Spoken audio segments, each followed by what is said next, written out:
Welcome, everyone, to another episode here, the Recovering Reality podcast.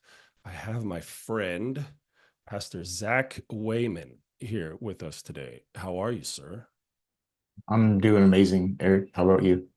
I'm doing great, man. I'm just remember. Do you remember? No, you probably not. Uh, the first time, I think it was the first time we met, you told me how to remember your last name.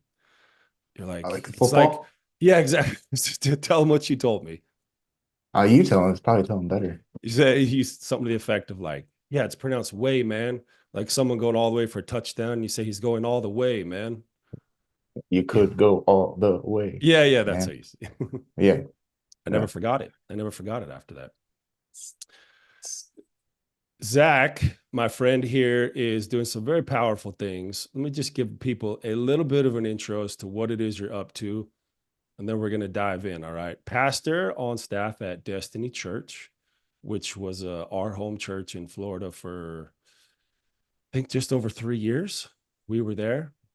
Wonderful church, and is also the director of discipleship, which is the director of the Set Apart Ministry School for, is this your third year? Well, it's been my fourth graduating class, so yeah, I'm in between my third and fourth year. Yeah. Oh, it's awesome, man. Zach's a visionary, kingdom strategist.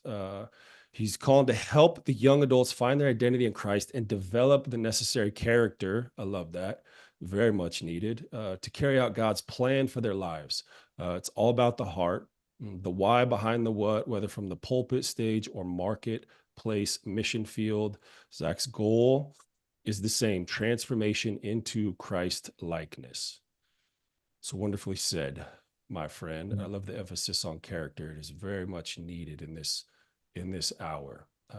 And I'll just say this: Zach and I have hung out many times, been able to minister to the lost, been able to minister in the church. I've had the privilege of partnering with him, um, ministering to the students in class or on the streets, even at a retreat that was at our house. That was fun.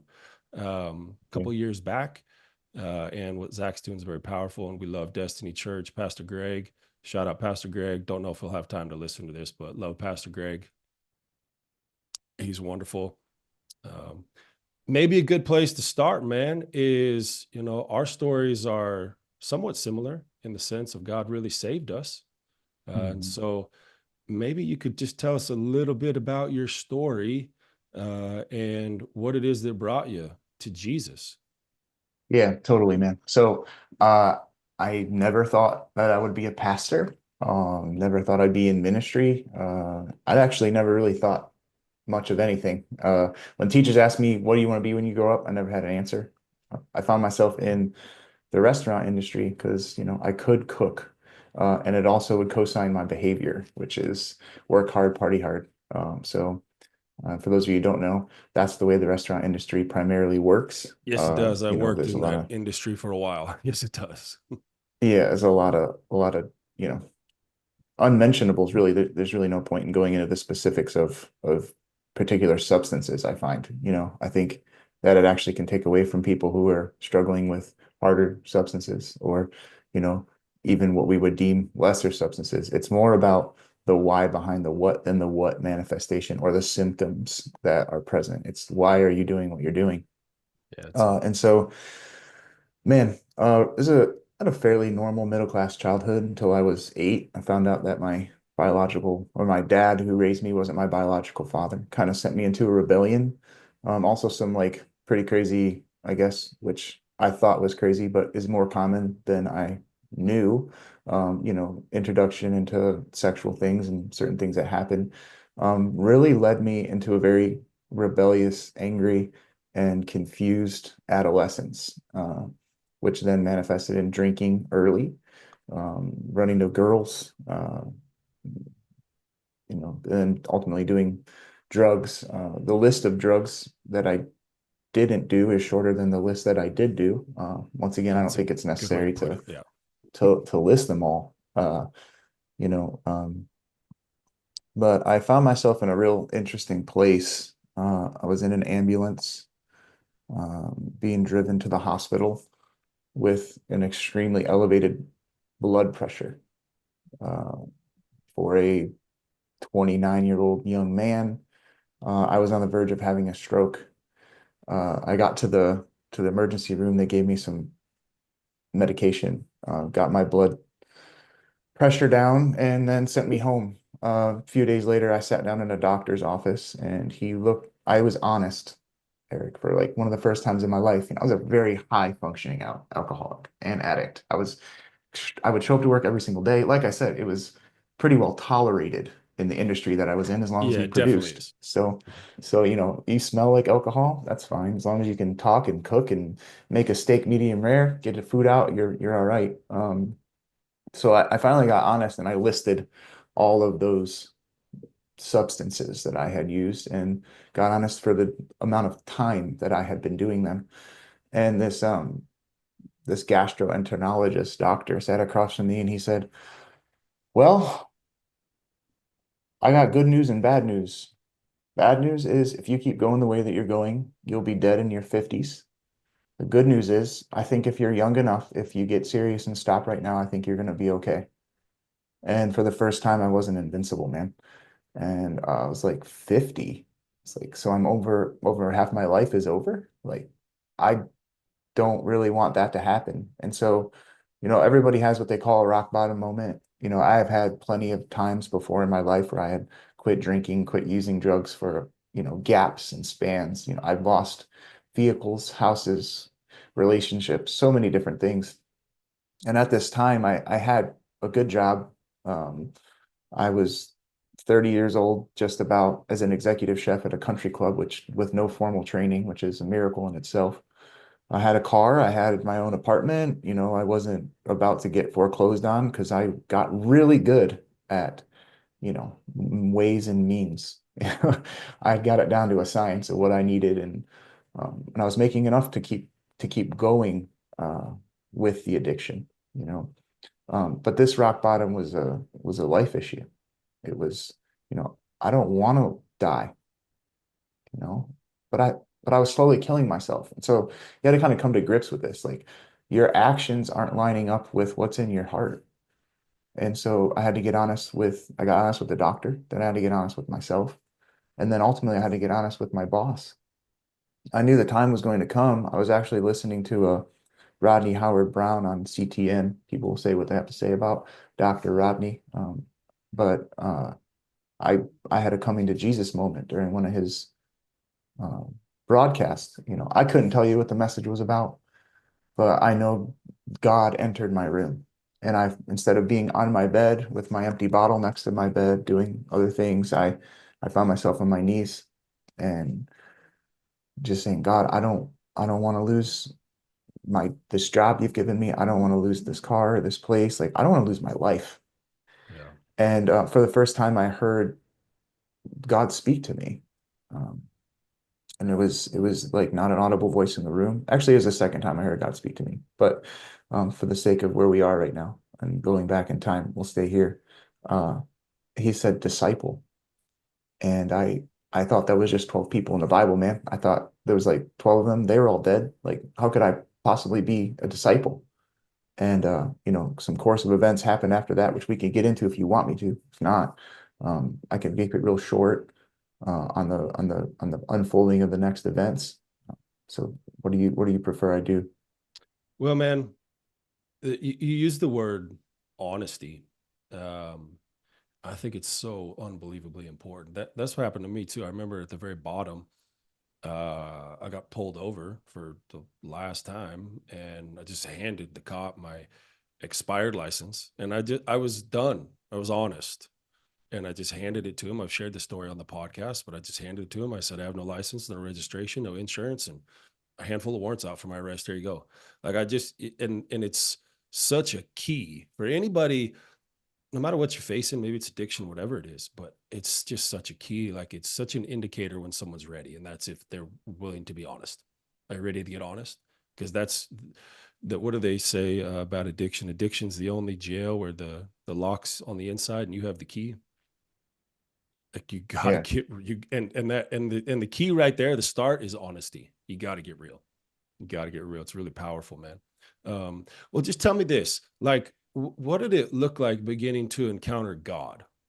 at that bottom there, you give your life to Jesus, right? And I love hearing how people surrender, if that's the right word, give their life to Jesus, you know. Dude, it just happens in so many different ways and so many different circumstances. And the truth is, God just meets us there. He meets us there. So you have this moment of surrender to Jesus, if that's the right way to say it. Yeah. What it look like for God to begin to intervene in your life and begin to act in your life from that point on? Yeah, man. So like I had tried to do it on my own so many times, you know, like usually it's because I ran out of money, if I'm being honest, or, you know, my dealer got arrested, or, I had to literally survive, like find a place to lay my head or whatever. It was usually circumstances that caused me to stop. But this was, I want to live, man. And I don't want to lose this job. Like I've had this really great opportunity finally, and great hours, great benefits. Like I had a desire to start a family. Like I'd love to be able to get married. And like there was this like internal something, right? That there was more. There was more to life than what I had been living for 15 years. This started at 14 years old, 29 at the time, and about to turn 30, right in the middle of the season. And down here in Florida is, wintertime is season. So we're just loaded full of people. And I felt like I needed to tell my boss because I knew I needed help. Like I wasn't going to be able to like stop doing what I was doing and continue to produce. Like I got into the point where I needed these substances to function, Yep. right? And so I thought maybe detox or something would be in my future because some of the stuff that I was coming off would be very dangerous, especially alcohol, to do alone. So I prayed and I said, like, God, I need help. Like, I don't know how to do this. Like, when do I tell him? Like, if I tell him now, like, they're gonna fire me. Like, I can't stop in the middle of season. Like, I need to finish season. So I started having this like discourse, this conversation, which we would call prayer now. And and I felt him say, I'll tell you when. And don't worry, because my general manager at the time's name was Don. He said, Don's one of my children. Like That's just awesome. like that. Isn't that crazy? Yeah. Like I love there's that. still a bottle of alcohol on my nightstand. There's still all the other substances around in my drawer. There's still all of this stuff. And just as soon as I opened my mouth, as soon as I began to confess that I needed help, as soon as I cried out, and with a true heart, with an honest heart, not crying out, God, help me stop throwing up. God, help me get money. God, help me do this, knowing Yeah. that in my I heart I was going to jokingly say continue. this. I jokingly say I always became very good at praying when the handcuffs went on. Yeah, But this is different. seriously. This is an honest, willing surrender. This is like, I really want to stop. I I Mhm. really don't. I really see your blessing in my life. I know I am where I am because you placed me there, and I don't want to mess it up again. Like I don't want to start all over again professionally, Yeah. but I know I need to start all over with me emotionally, spiritually. I know I need to hit the reset button and I need your help. And so we go through the other side of season and I sit down with my general manager and my food and beverage director, and they have this performance analysis. I'm going to get my yearly review. Normally, in the past, that's when I get a raise. It's like, sweet, here comes my yearly evaluation, and it was really, really bad. It was. They were honest too. It was messy, and I know that they were like poised to. They were going to can me. I was done. And so right when they finished, I felt the Holy Spirit, which I would know now, saying now. And so I got honest with them. Did I tell them everything that I had done? No, I don't think that that's once again necessary. But I said, I need help. I really need help. I really appreciate this job. I really love the opportunity that you've given me. And half of what or more of what you said is true. And I want to get better. And to my surprise, it wasn't, well, we giving you a chance, get out of here. It was, we want to help you. So make your phone So calls, good. find a place. And within 5 days, I was in a facility. I did 8 days in a detox. At the beginning they were suggesting that I did like a 60, 30, or 90-day program, but they saw how I really wanted it. I did everything they asked me to do. I stopped taking the medication in there. I said, I don't want anything. I want to get better. I want to get out of here. By the end of the stay there, the psychologist and psychiatrist came in and said, at the beginning, we were really going to suggest that you did a little bit longer, but I see that you want this too. And I think if you stick with, what you have, you're going to be okay. So I was back at work 10 days after that meeting. Before I went back, I got water baptized. The pastor filled the tub just for me. And I mean, that started the journey. It wasn't just getting wet. It was the pastor asked me, what do you know what you're doing? Like, would you want to say anything before you get water baptized? I said, in the Bible, Jesus washed his disciples' feet. And Peter said, Lord, I have more need than just my feet washed. And that's how I felt. I knew I'd been walking in the world. I knew I'd been doing my own way, but I wanted it all just to go away. I wanted it all washed away. I needed a fresh start. I needed a real, genuine spiritual reset. I needed a life reset. And because I went in the water with that mentality and understanding that I was going to get buried with Christ in baptism and get new life on the other side, it really happened. I mean, the old man died that day, and he made all things new, man. And whew, what a ride. uh Oh, almost 9 years clean and sober uh, now. Yeah. it never ever gets old hearing the stories about when Jesus comes in and begins to transform, truly meets people and they really encounter him and the transformation. I haven't heard some of this before. As long as we've known each other, as much as we've hung out and talked, I actually don't know some of these details, man. Yeah. It's really awesome to hear. Yeah. Well, is the story is very long, and there's a lot of different moments when God shows up, and Mhm. so it can't be encapsulated in an hour. And No, none of our so stories this can. is what we need to highlight to today. This is what someone needs to hear, I believe, and Mhm. I But let believe me many ask you this, people are man. gonna. I believe so too. Our testimonies are powerful, man. The word says it in multiple different places. Revelation 12:11.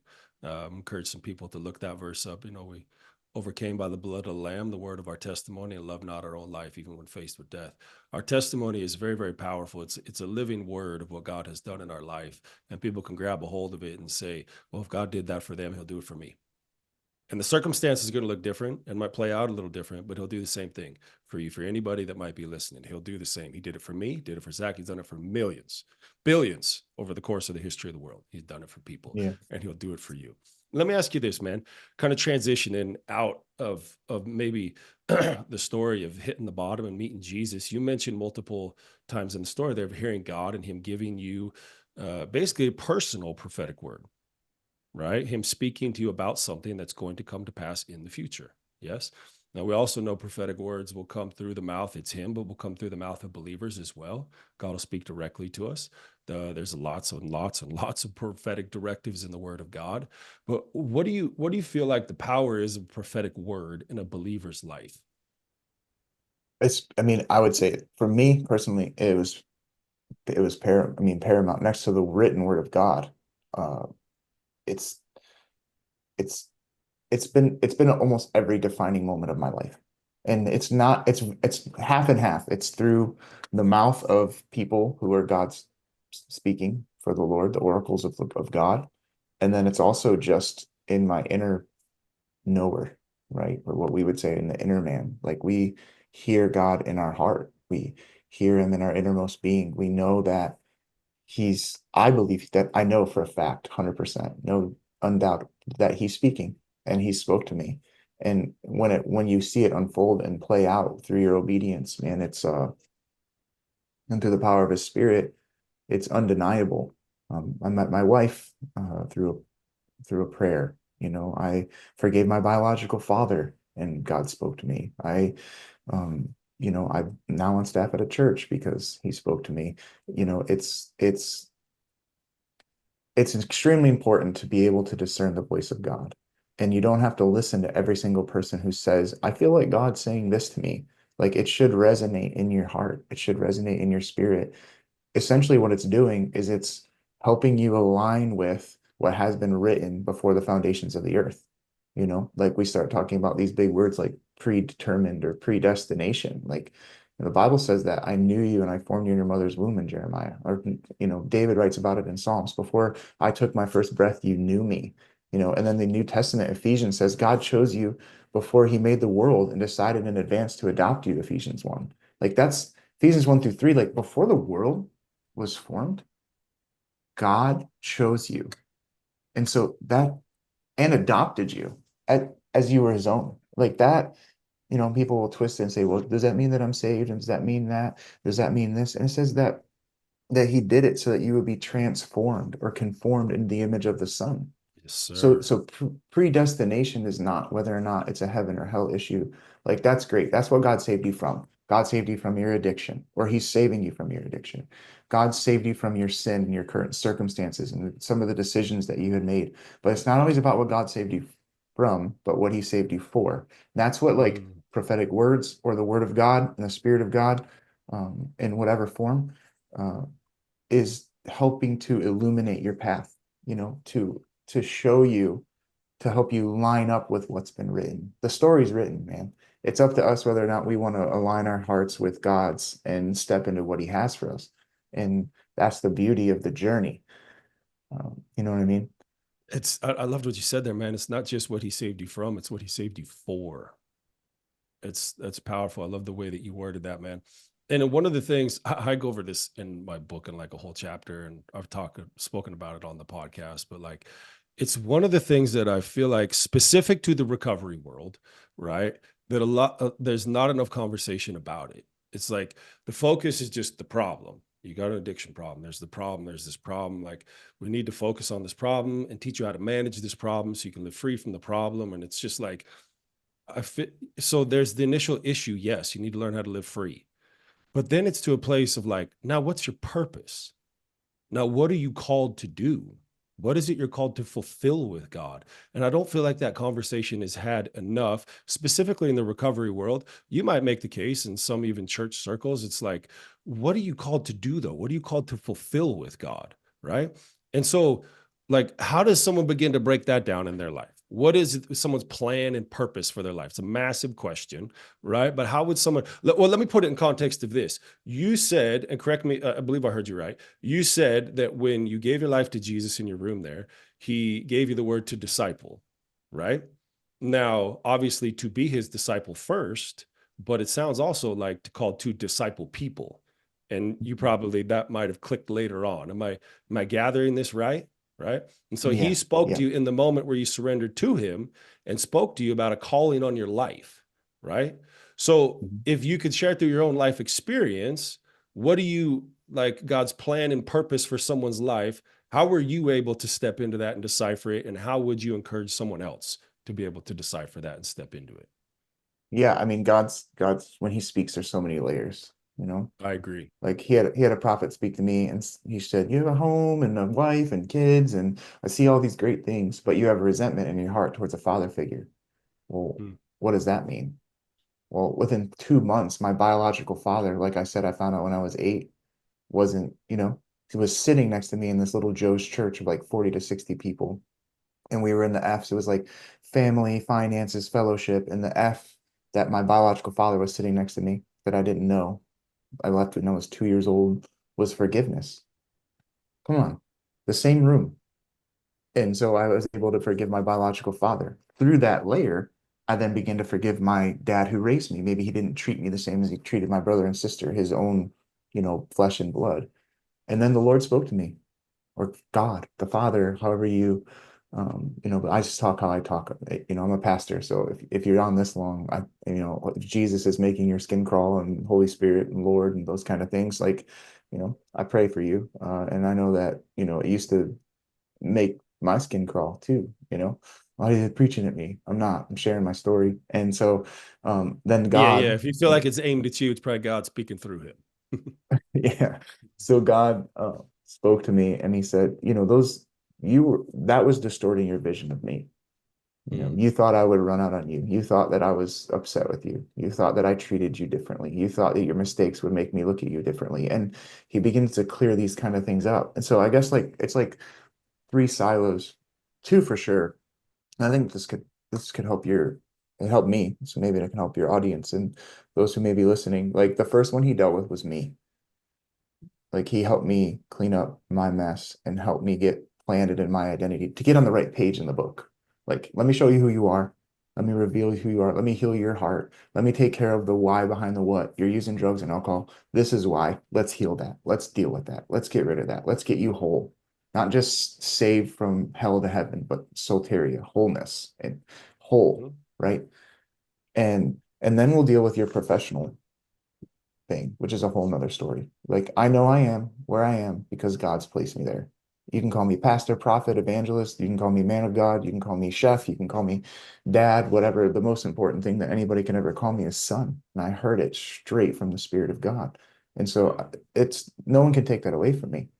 You know, I can go into rebellion and run away from the spirit of full adoption. He's fully accepted me. We just read it in Ephesians. He's everything that belongs to Jesus now belongs to me because I'm in him.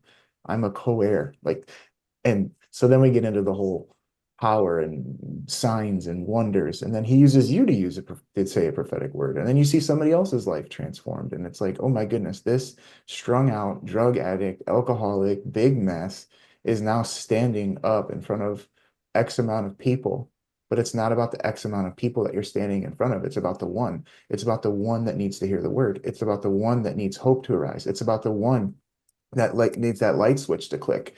It's about the one that's God's going to speak straight to their heart during this podcast right now and say, I've called you. I chose you before the foundations of the world. I knew you. I knit you. I formed you in your mother's womb, and I have a plan and a purpose for your life.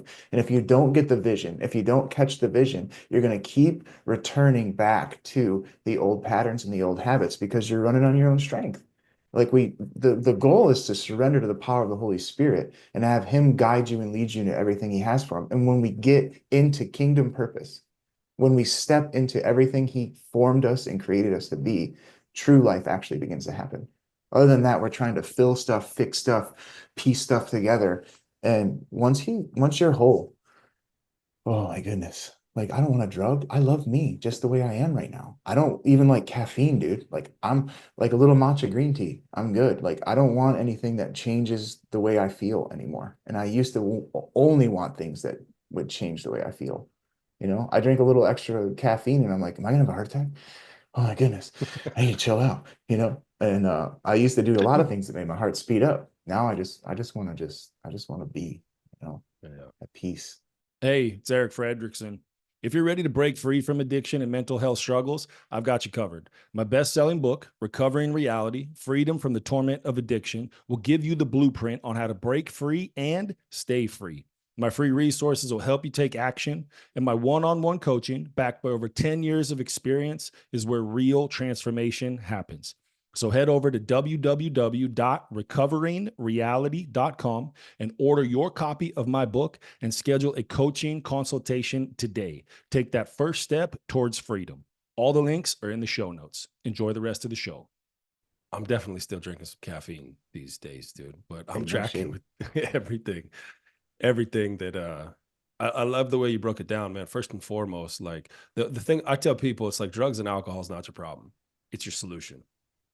The problem is what is going on in the heart. That's the problem. And you described it the exact same way, just using different words, man. What's going on underneath? What's the why and the what? That gets adjusted, and then you learn your identity, right? And then you get into this place of understanding. I'm accepted. I'm loved. I've been adopted. I've been grafted in. Um, this was the Lord's plan from the beginning, and He accepts. It's a what it. My mind just was so blown early on when I really started to get it. Like, wait a minute, the way that I've lived my whole life, and you're trying to tell me that you love me and accept me as I am because of Christ's work on the cross. Like, it took a minute, but when it really sunk into my heart, it's an explosive, life-changing revelation. It changes everything about anybody from the inside out, man. And that's, exactly what you're describing as well. And so what what did like having mentors and what role did that have to play when it came to you stepping in specifically to your purpose? How important is that in someone's life? I mean, like spiritually aside, well, I think everything's spiritual. So, I agree. So entrepreneur, business leader, a coach, like you're a life coach. Do you have a coach? I have multiple people who I lean on, who I Like speak to regularly. God designed the world and man to need other people. Like if you're a writer, did you cut down the tree? Did you make paper? Did you print your book? Did you bind it together? Did you create the platform to sell it on? Did you like we need each other? Like even this podcast, it would just be me on a microphone talking, which is great, but it's so much better together. Yeah, Or without someone conversation. to listen, then it's just you and I talking. We could have, been on the phone and saved money and all that fun stuff, with all this equipment and everything. But we're better together. And there's people who've gone before us that are so wise, with so much knowledge. And for us not to take, not advantage, but to make as much of those relationships as possible is a failure on our part. So don't be a lone wolf. It's one of the masks that we wear, which we didn't really get into. I don't know if we have time, but We Second got time, Corinthians man. 3:18 is a Second Corinthians 3:18 is a life verse for me. I've been preaching it for almost 3 years straight now, and it never gets old. And we all with unveiled face, beholding like that a man in the mirror, the glory of the Lord, are being transformed into that same image from glory to glory, just as by the Spirit of the Lord. And in order for us to see clearly, we have to take the mask off. We have to lift the veil. And one of those masks we wear is the lone wolf mentality. That is also a what? It's a mask you wear. Why? Because you're afraid of getting hurt again. You're afraid of opening up again. I got this. I've been screwed over. I've been robbed. I've been cheated on. I won't trust again. It's a trust issue. And so, you know, taking that mask off and maybe not trusting Erik or me or your dad or your therapist, but trust God. Just try it. Just take your mask off and talk to him. Here I am. I'm messed up. I don't want to die. I don't want this to be the end of my story. I don't want to rot in jail. I don't want to hurt my family anymore. I want to see my kids grow up. Like what is it that's in the depths of who you are that you're trying to mask up and pretend like you have it all together? Or you're trying to just, you know, fake it till you make it kind of thing. Just get real. Just take the mask off, get real with yourself and get real with God, and then watch the glory of the Lord fill wherever you're at when you do that. Even right now, in your car, in your bedroom, like where you're at, just get real with God, get honest, and watch the glory of the Lord come into the room. And here's the beautiful part about the next to that. It says, like, you look in the mirror. How often you look in the mirror? Ladies, multiple times a day. Men, at least once. I did once before I got on the podcast just to make sure that, my beard is not all jacked up. But it should be It's looking fresh, by the way. It's looking very good. it should be that natural to get honest with God, to get authentic before him, to lift the mask off of our face and to peer into his wonderful glory, his love-filled, faith-generating, amazing glory. And that transforms us. The Spirit of God, not you fixing everything, not you, I got to get this together before I go to God. I gotta get on my Christianese. I gotta learn every book in the Bible. I have to, like, come on, man. It's never gonna happen. You can't change you. You can't fix you, but he can. I promise. I am a living, walking, breathing testimony that he can fix you. He can heal you. He can restore you. And he can work together all those mistakes that you made. You're not a sum of the mistakes and you're not a compilation of your past failures. Like you're a son and a daughter of God. And the only way to really know that is through his son Jesus. Like not all roads lead to heaven. And maybe even trying to ohm your way into some tranquil state. And you know what? I don't want to be locked into meditation all day long. Like eventually you have to come out of that meditation. And so maybe you found peace for a moment, but if you want a lasting peace, a peace that you can walk in all out throughout your whole day with that actual guiding voice inside of you, that's the Holy Spirit. It's the same Spirit that raised Jesus from the dead. He wants to live in you and he wants to give life to your body. And so I just speak to any dead things right now. And I just say, come to life and respond to that call, that tug of the Holy Spirit in your heart right now. Because it's not my words, it's not Erik's words, it's not this podcast, it's God calling you home. It's God calling you home. It's powerful, man. You know, I was thinking when you were talking, what comes to mind, Jesus talked about not being a hypocrite. And that word there, you look it up, man. It's a word that was used for in the Greek for actors and actresses. They were called hypocrites. They would, you know, the masks that have like the little stick with just the eye. They would wear these masks on stage. It wasn't necessarily inherently negative word. It was just a secular word that was described for someone who stood on stage to perform while they wear the mask. He's saying, don't be somebody that goes about your life like you're just performing for the moment with a mask on. And then in a new situation, there's a different mask. And then you're at home and then the mask comes off and you're a mess, and take the mask off. And I lived that way forever, man. I lived that way forever. I didn't know how to live a different way. It was impossible until I came to Jesus and he came inside of me and transformed my life. And I was able to just be comfortable in my own skin for the first time. And it was a process early on too. It didn't just like snap and I was fixed and I was perfect. It didn't play out like that in my life either. But I had to learn how to walk them. And then I'm telling you, encountering the living presence, power, spirit of God, just things can happen in a moment. Things can happen in a moment. Like you could go to 50 therapy sessions and one encounter with God will do more for you. Just boom, snap your fingers. And I work with people one-on-one. The process is important. The process is important. We need to, we need to go through a process of growing, right? But I'm telling you, man, there's just nothing like encountering God and having him speed that up and transform us in the twinkling of an eye. It's powerful. Do you remember any encounters early on that happened to you, or just an encounter and boom, you were different moments later?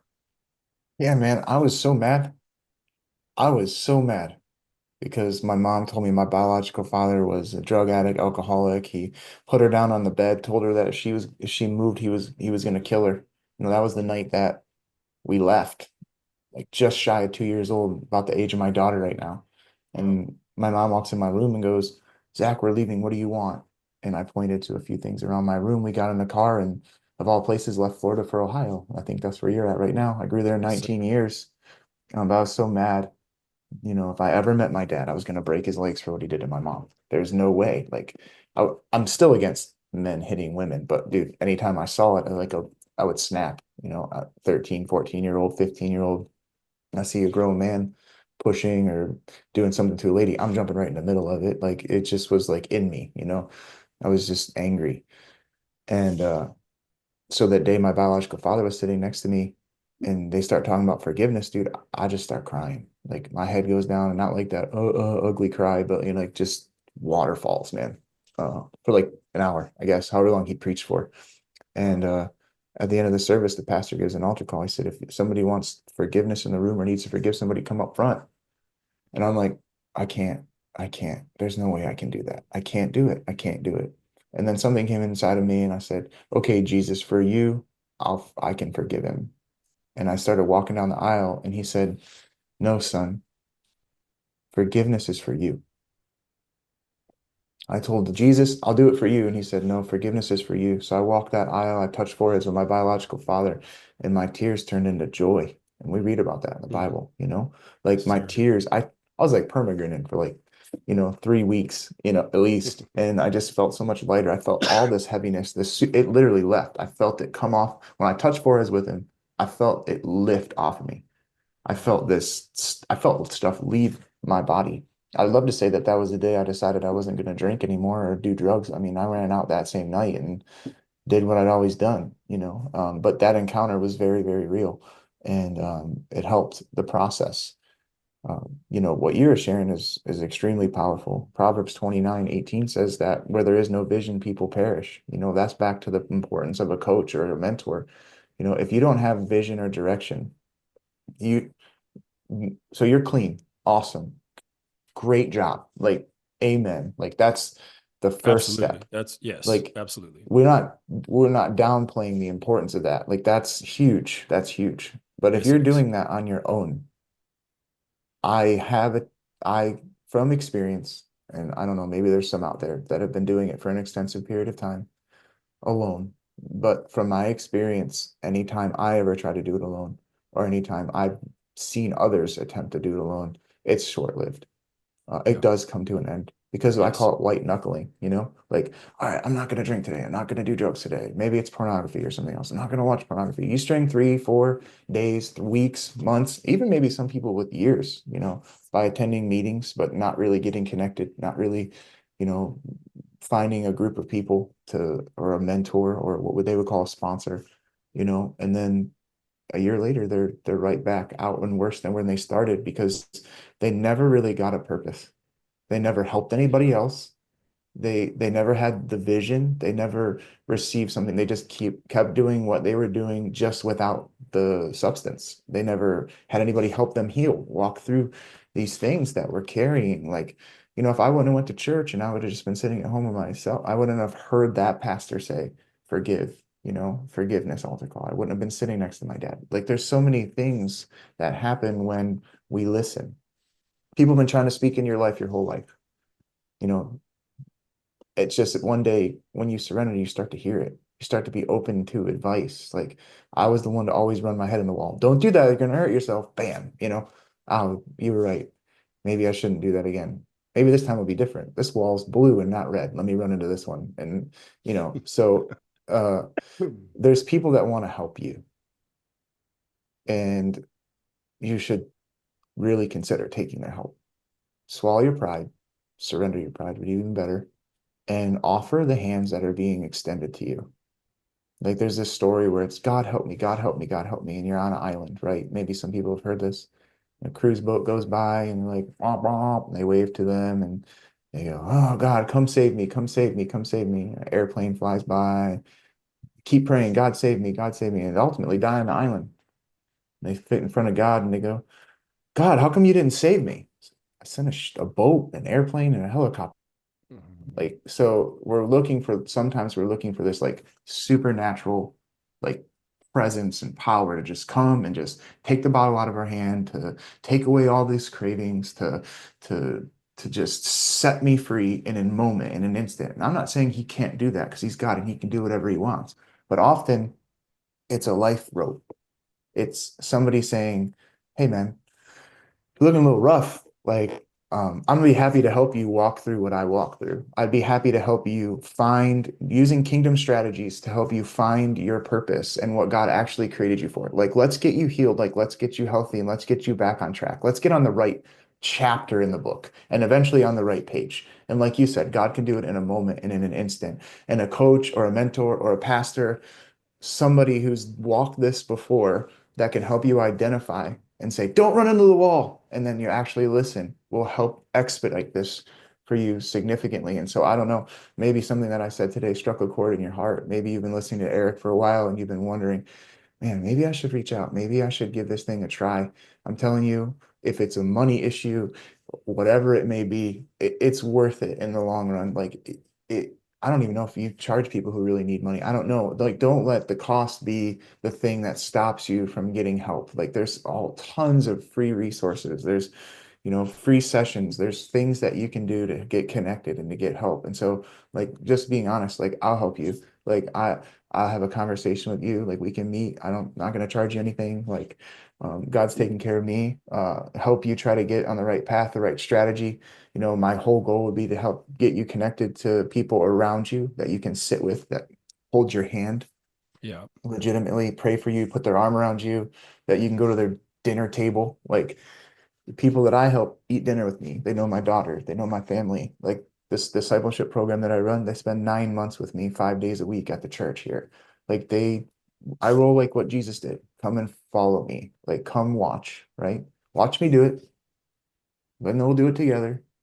And then you do it and I'll applaud. And so whether it's entrepreneurship, getting started in a business, getting set free from drugs, alcohol, pornography, lust, whatever, navigating marriage, premarital counseling, like, is this the right person? Like, the topics go on and on and on. And if you don't have somebody to help you with these big defining moments in your life, you can find yourself in a big mess. And so, take advantage of people who are offering their time and their life. Like, Erik's life is to help others.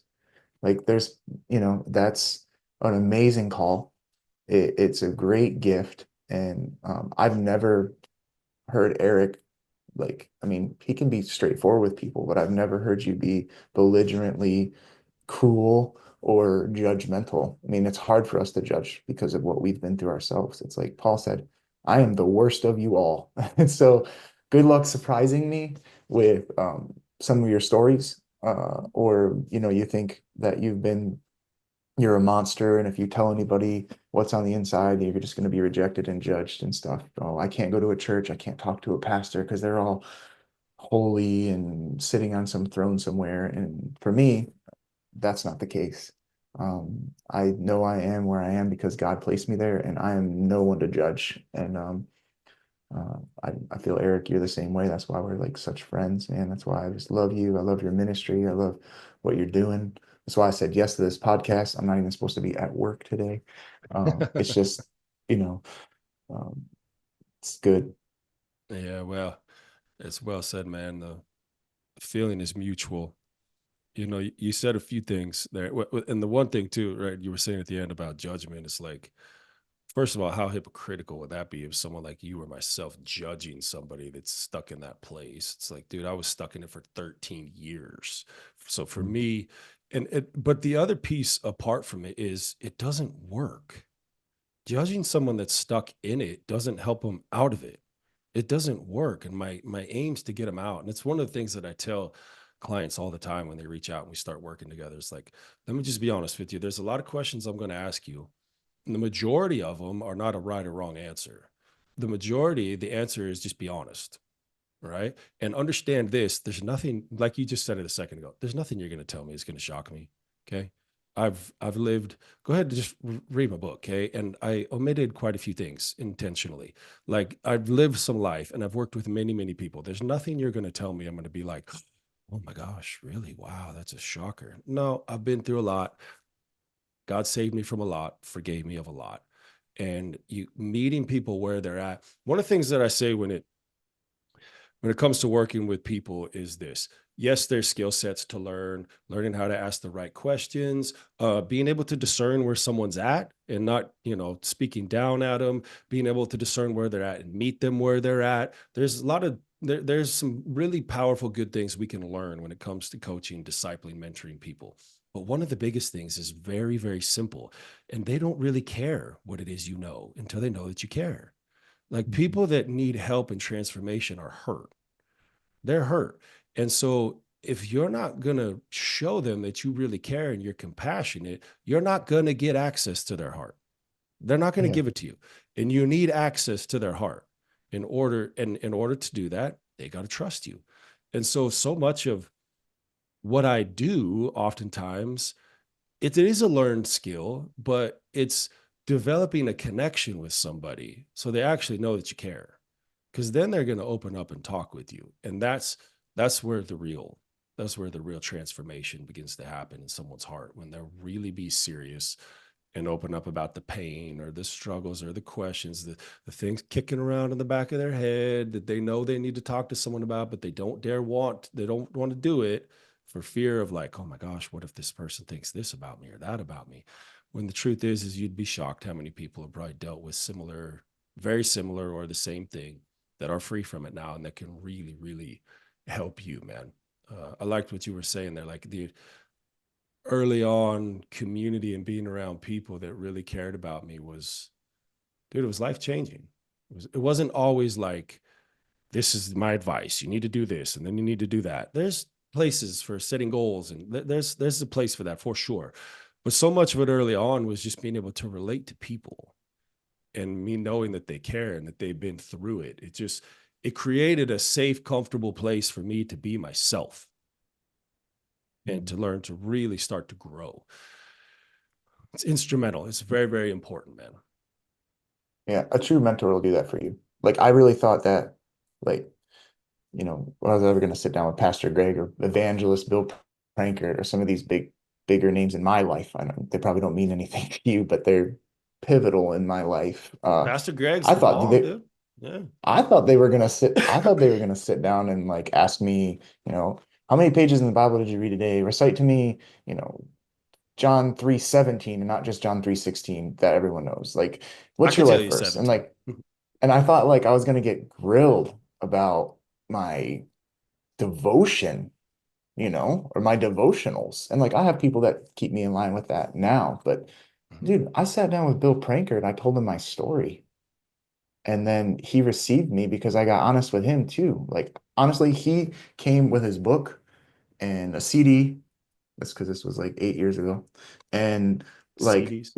with I think full intention of just saying, oh, this is the guy, he's fangirling. Like I'm gonna meet with him, I'm gonna give him my book, I'm gonna give him my CD, I'll have a coffee with him, which I drank water because I didn't drink coffee, and then that'll be the end of it. But because I got honest and I told him where I came from and what I did, and I didn't try to put it on mask on, like he gave me his phone number. He called me on his way home and said, "Hey, I know you're really honest with me and you probably feel kind of exposed right now because I don't even know you, and thank you for trusting me enough with your story." He didn't give me a prescription and tell me to go home and say 50 Hail Marys, and like it was just relational. Yeah. And that's the biggest thing is, if you want Erik's help or you want your pastor's help or you want somebody, a coach or a mentor in your life, like you have to get honest with them too. You have to find someone, anyone with skin to trust as well. And so pray about that person. Pray about who that could be. Somebody that you can be authentic and real with. Some people feel like they can't even be real with their spouse. And so we find someone else until they can help you get real with your spouse. Because anyway, Erik, I felt this when you were sharing a minute ago, and Please, I man. really Go for feel it. like if you haven't already, I feel that there's going to be at least a facet of your ministry or what you would refer to as a business, because that's how you get provided for your family, Mhm. of coaching coaches and beginning to mentor mentors. Because you've been doing it for a little while now.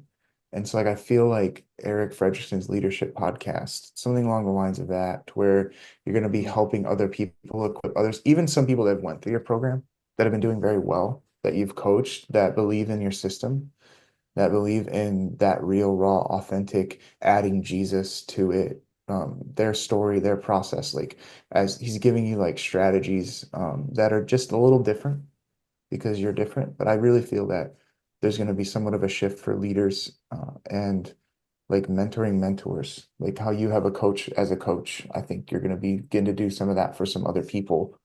And so maybe you've been listening to Erik for a while and you think, well, I don't really know if I need any help anymore. I've overcome my addiction. I'm doing pretty well. My family's together. And I sent him a testimony about how awesome I'm doing, but you feel the need to begin to help somebody else and you don't know how to navigate that.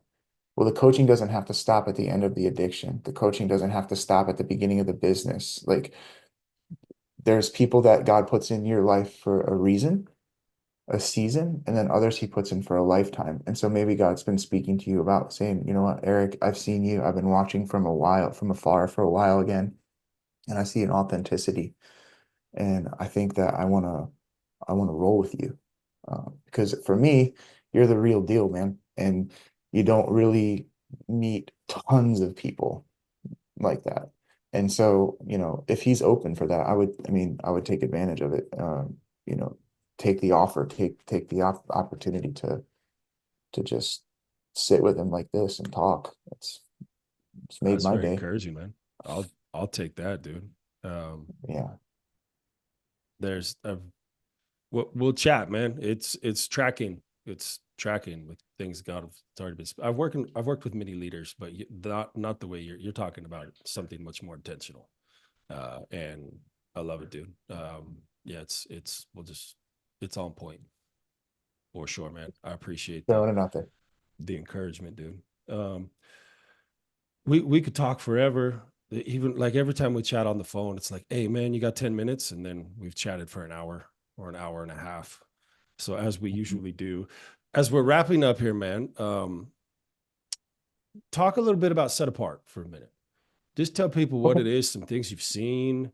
You're in your fourth year, right? You finished 3 years. You're in your fourth one. Did I hear you right on that? Mhm. I thought this Yeah. was your third year, but it's your fourth. That's awesome.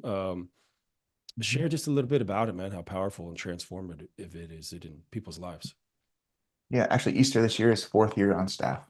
It's So awesome. my first year was just April, May, and June. So I only had 3 months with them, um, which is a long time for some of you. But I get to spend 9 months with 16 wonderful young adults this year.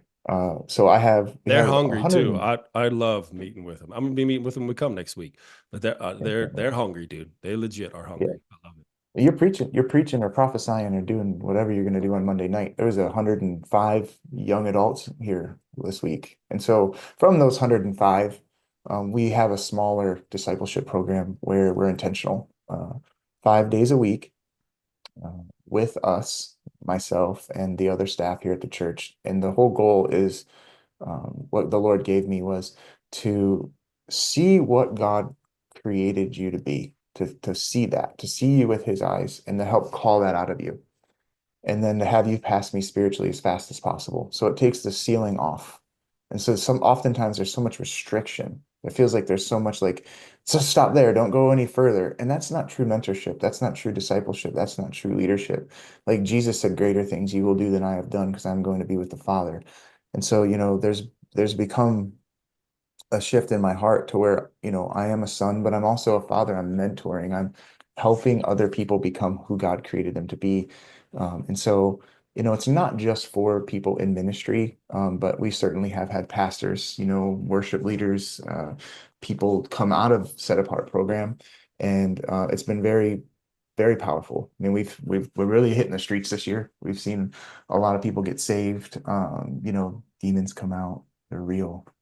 I don't know if you know that or not, but they are most certainly real. Yes, If they there's are. light, there's darkness, and so it's just really awesome to see a generation on fire. I mean, they pray and worship for the first hour every day, and then we go into some Bible teachings, but it's not just information, it's application, it's activation. It's like so big for me. It's knowledge puffs up, but love edifies. And so let's Yeah. release people in their gifts and the power of the Holy Spirit. Let's help them navigate, with kingdom strategies on how to impact the world for Jesus. And so, I know that primarily most of what we do with Set Apart is in person. But, I think that, once again, that's a hands-on personal, um, personal time that we get to share with the students. And I lost my earbud. Oh, you got it. Yeah, it's a real powerful opportunity, for anybody who may be looking to just set aside 9 months of their life to pursue God. And it's been transformational for hundreds now of young adults. Yeah. Yeah, man. It's powerful. I would watch. I'm thinking of multiple students. One in particular right now. I'll just say she. When she went to 2 years, and when she started, she was admittedly just still kind of broken. Man, she came out after 2 years. She is powerful. She is powerful and transformed and confident in her identity and operating in her purpose. And oh man, we're gonna see her when we come this week. She'll be at some stuff we're doing, and I'm thinking of multiple students. So I had the privilege of working with you and spending a little bit of time with, and just seeing them from the beginning to the end. They're not the same person. Yeah. Not the Yeah, if same we're talking person. about the same young lady, she's a daughter, and she's right next to me, and we roll. She's extremely gifted, prophet, the prophetic, and I love her. She's amazing. She came to me, couldn't even look me in my eye because of the amount of bullying that had happened at school, and people had put her down. Well, the enemy had put her down through others, through bullying and calling her stupid and horrible things like that are unmentionable on this. And now she is so fully confident, Oh seated in her yes. beloved identity, that she's a daughter of the King and that God speaks to her and through her. And oh my goodness, for her life, man, I'm so excited to see what God does through her life. I get to see her all the time, so you can be a little jealous, but you'll be able to spend some time with her this week. She'll Yeah, definitely be man. there Monday night and Wednesday, and it'll be awesome. We're excited, man, and just for some sunshine. This you guys be listening to this podcast for a long time, but we're in Ohio, and the sun's not here. It disappears when you come up here. it stays in Florida. We're excited to get some of that as well when we come down. Zach, 84. Sorry, dude. 84. Oh, dude, I love it. Yeah, that's Oh probably a man, little too hot for you. look at my screensaver right here, dude. Oh yeah, do you still have the beach with you? I try as best I can, at least. Zach, love you, my friend. Basically, we just had a conversation that we always have when we recorded it. I Yeah. appreciate you, man. We're gonna have a lot more fun together. Before we That right there. what are you pointing at? Before we what? You go ahead. What were you gonna I say? was gonna say before we hop off, man, I want you to plug how can people connect with you. Everything you mentioned is going to be in the notes, all the links to everything. How can people connect with you? Link to Set Apart or your stuff or any of it, man. Go ahead. Yeah. So I think the best way to do it is just at Zack Wehman over here, the same way that's like spelled in the corner. Or check out the description at all the social media platforms, Facebook, Instagram, LinkedIn. What am I missing? X, all that stuff at Zack Wehman, ZACK, could go all the way, man. WEHMAN. And then furtherevidence.tv is the ministry website. There'll be links to Set Apart there. You can watch some street evangelism videos, past teachings and preachings and stuff like that, and connect if you want to get entrepreneurial coaching, help with Kingdom Strategist, or just get prayer, man. Like it doesn't have to be overly crazy. Just I'm just here to help. I just want to do what I can while I'm here to help as many people as possible. So Yeah. it's really good. That's awesome, man. All those links will be down below. And again, man, appreciate your time, my friend. Awesome. I love you, Erik. Yeah, love you too, man. Thank you guys too for joining us on another episode here of the Recovering Reality Podcast. Hey guys, thanks for listening. If you got value from this, do me a quick favor. If you're watching on YouTube, hit subscribe and turn on notifications so you never miss an episode. And if you're listening on the podcast, leave us a 5-star rating and a quick review. It helps us reach more people with this message. And if this episode helped you, share it with a friend who needs to hear it. I appreciate you guys, and we'll see you next time.